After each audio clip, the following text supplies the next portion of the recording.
friends. Amy here. Welcome to a mini episode of the Activity Continues podcast. As you may know, Megan and I are taking a break from recording, but we wanted to still give you something to tide you over until next month when we'll be back. Remember back in April of 2022 when we covered the Dead Files episode on the Villisca Ax Murder House? If you remember, it was a two-parter, and in part 2, we read a listener story. Our friend and Ghosty fam member and patron, Heather, visited the Villisca Ax Murder House in 2004 with her friends. We read a version of this in our episode 14, but here it is in her own words. We hope you enjoy it. Hi ladies, thanks for allowing me a chance to tell my experience visiting the Villisca Ax Murder House. We visited there back in June of 2004, and at that point there was no barn, no current sign. I think it's changed hands and ownership a few times. The owners were very nice, and this was right before the first original documentary came out. And that was the reason I got interested in visiting, was because I heard about this documentary being made. Born and raised in Iowa, I had never even heard about the Villisca Ax murder at all. So being a fan of horror and always interested in the psychologicalness behind like serial killers and, forensic shows. So we got friends together, and my husband and I, and we spent the night. And it started with just a tour during the late afternoon, during the day. And the owner told us a little bit about the house, not everything. And there wasn't much on the website back then. There just wasn't that much information about it. There's kind of the basics about the murders, but there wasn't like a whole bunch of how the hauntings were happening or things that happened in the house. So, there was a few slight things, but I tried to avoid anything about the house before we went there. And during the tour, one thing that happened was, as we went in the living room, the owner was telling us, about the family. And I sat down in a chair in one of the corners of the living room and just became totally overwhelmed with grief. It was something that I'd never felt before, and I've never felt since anywhere. It was overwhelming. It actually made me cry. I couldn't control it. And as I got up to get a clean from her friend, the owner actually said, well, we really think that's a lot of people have had that emotion right there and have picked that up. And they think that it's because of the mother's residual energy, perhaps, or her spirit is still there. And it's her grief and sadness that's kind of imprinted in the living room. So they think. The next thing was we went upstairs, and the upstairs had the main family's bedrooms, so the more children. And at the top of the stairs, they were giving, the owner was just telling us about covered the mirrors, how outside that window you can see train tracks. There is train tracks near the house. And I noticed a closet, and so after that, he proceeded to open the closet door, and I realized, it's an attic, big attic. I was surprised how big it was considering how small and narrow the house really is. So we proceeded to go into the attic, and the owner and then some of our friends went first, and then I went, and my husband and another friend were behind me. And as I stepped fully into the room, all of a sudden I got overwhelmed with fear, and I don't know if it was really anger, but it was definitely the feeling of, you should not be in here. You cannot stay in here. And immediately I left. I backed out, and I was like, you guys can go ahead and get in there, but I refused to stand in that room. And everybody kind of looked at me like I was weird. Like, what is going on with you? But I told the owner, I said, you can continue with your tour and talk about it, but I'm not going to stand in there. I'll just leave the door open and listen from the bedroom. And the owner pointed out that it's possible I was picking up what they suspect happened is that the murderer or murderers hid in that attic. Once the family was gone to the church outing, they hid in the attic until the family was asleep. And in a sense, that kind of makes a little, it makes sense because of the way the house is set up. It's a theory, and it's not a bad theory. And I did not know that at all. So, as far as the rest of the night, it was pretty low key. We didn't experience too much more. We did go to the cemetery in town. And one strange thing that happened was when we got back, I know that those kitchen chairs have been pushed in and they were pulled out.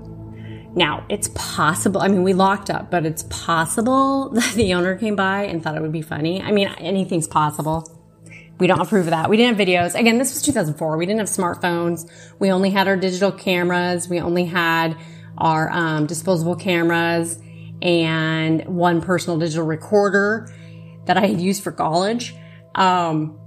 So we didn't really have much technology with us. I will say throughout the night, our batteries were drained and drained quickly and kept draining. We kept having to go outside. We would switch batteries. Once we were outside, they seemed to work again. So we'd go back in, they would work, and then all of a sudden just boom, drained. And they were new batteries, so it was all really strange. That part of it was definitely, A, annoying, B, strange. Let's see, what else? Then my few friends decided, they were tired. They were just going to go ahead and literally sleep.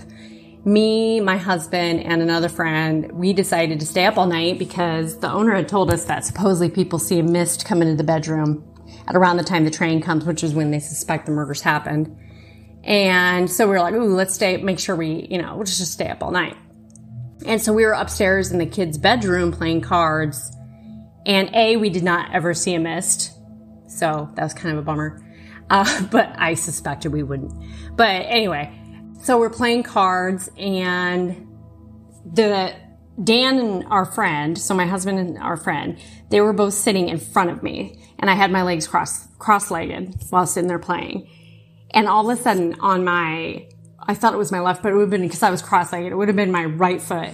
On my right foot, I was tapped quite hard, and it was very clear. It wasn't,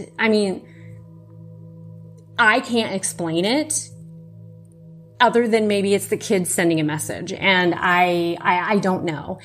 In the evening, my friend Jen and I decided to read a story to the kids in the Stillinger girls' bedroom where they had been. Upon entering that room, there was this shadow in the corner, and I can't even say it was a shadow because it was a black mass. It was like, it's not like a normal shadow. And it seemed to move very quickly, and it happened very fast. Both Jen and I looked at each other and we were just like, kind of like, did you see that? And we were both like, oh yeah. And we're like, okay, well, let's just be positive and think that it was, possibly the kids. So we sat on the bed, and I was nervous about doing this. We actually did use the personal recorder, and we read the kids' stories. And we had decided early on in our visit that we were going to keep our visit very positive and not antagonize anything that was there. We didn't want to do that. None of us think that that's the way to approach the paranormal. So we wanted to stay towards the positive best we could.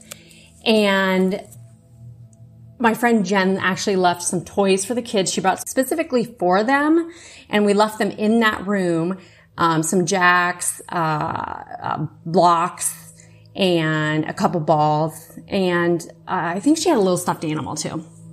Anyway, so then we went later that next morning, they fell asleep. We didn't really have any other experiences after that. We did take personal digital audio recording of the night as much as we could. Again, we were limited in batteries, and the batteries kept dying out. We did put the digital recorder in the attic. I have never listened to the digital recording. To be real honest, I am nervous about listening to it. I'm afraid that I'll hear something I don't want to hear. And I'm afraid it will open up things that I don't want to have opened personally. I have had experiences in my childhood and past with the paranormal, and I don't really want to open that up to more experiences, I will say. And I always go with my gut feelings on things, and I think there's a reason why I have gut feelings. So the next morning, we got up, we packed up to leave. We actually wrote in their journal our little bit of experience. I don't know whatever happened to that guest journal that they kept. I have no idea if they still have it. But Jen got home, and she called me once she got home, and she was like, hey, did you put one of the balls back in my backpack? And I was like, no, I never even went back into that room the rest of that night. And she's like, well, everyone else is saying they didn't do it either. So, and I'm like, well, I know we didn't do it because I was with the other two the whole night, and none of them went back into that room. And so she's suspecting that maybe the kids put it in her bag. I mean, that's a big assumption, right? And we didn't really get any weird photos either. The only odd one we got was one that had a giant orb above the house outside. And normally I don't really trust orbs. I think they're dust or bugs or moisture in the air. But this one was really big, and it was really strange and where it was at. And there was nothing else in the sky or in the picture or in the background that night. So that it made it a little strange. I will say, I do think there is at the very least residual energy in that house. I think there is residual good and bad energy in that house, and whatever you bring out will amp up that. So if you want to try to antagonize the bad will be amped up, and vice versa. So, as far as like an intelligent haunting, I'm not sure on that. The foot tapping to me was the biggest evidence of some sort of haunting. But other than that, we didn't really have supreme experience. I kind of wish we had a photo.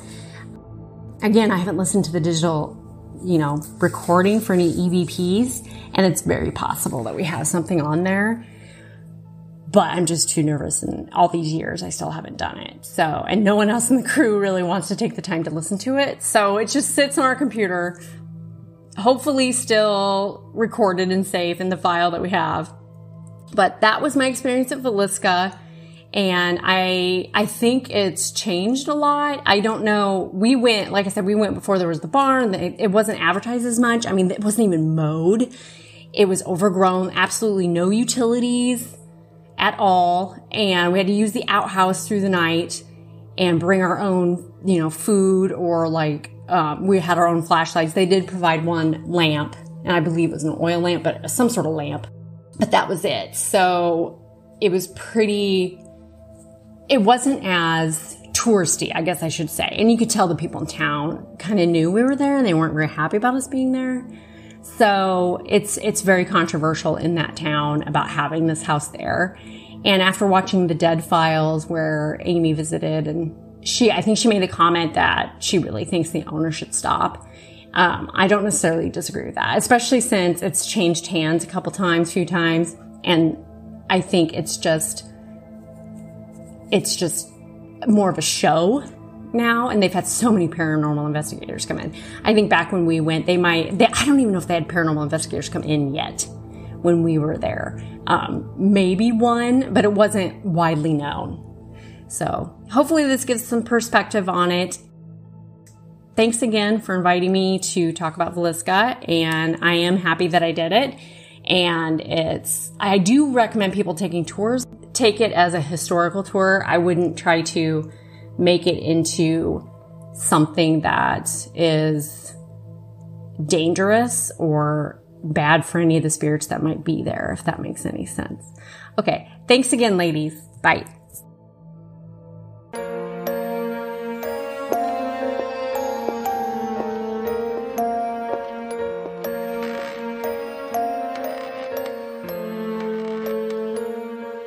Thank you for listening to the Activity Continues podcast.